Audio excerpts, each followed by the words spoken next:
Actually, two terrible things happened last week. One of them was what is being called the Flour Massacre. So there was actually some aid that was delivered in a truck, and because of the levels of starvation, everybody started crowding around the truck, and then the Israeli soldiers opened fire on the people that were gathered to collect aid.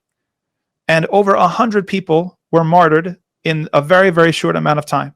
Now, this is among the most cowardly things that we have seen in this aggression against our brothers and sisters in Gaza. And that is saying a lot, because there have been a lot of cowardly actions that people who are just trying to get food, that are on the brink of starvation, and many, many children have died of starvation. And we've seen the horrible pictures.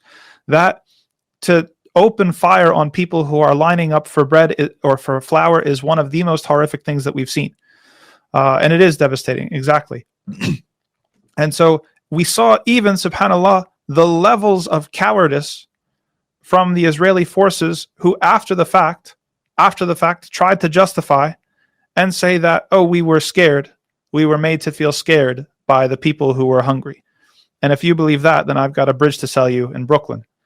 Now, there were other things that happened within this past week that are along the similar sort of thing. So there was some PR stunts that were done, and they are PR stunts when it came to airdrops.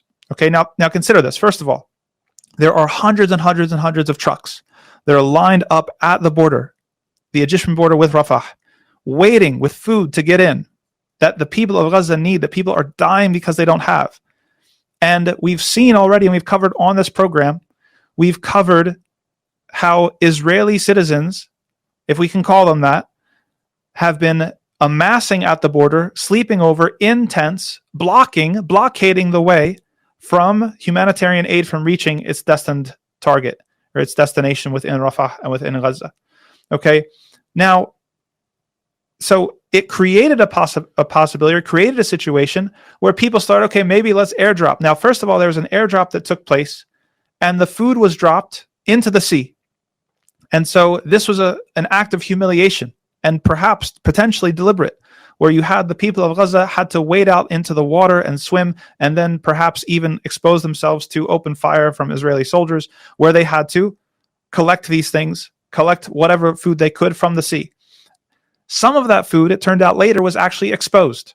It was expired. It was not even good anymore. It was not even edible. Can you imagine yourself in Gaza on the brink of starvation, and food is being prevented from you from the ground, and so it's dropped from the air, and you have to go and risk your life to get it, and then it's not even worth anything.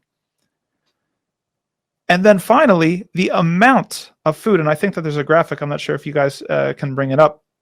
The amount of food that is being airdropped is literally hardly anything that could subsist or get anybody. And there's was a really nice image that people have been passing around online that shows basically the bombs being dropped and a couple loaves of bread. And this really, really sums up the situation of how much of a PR stunt these food drops have become.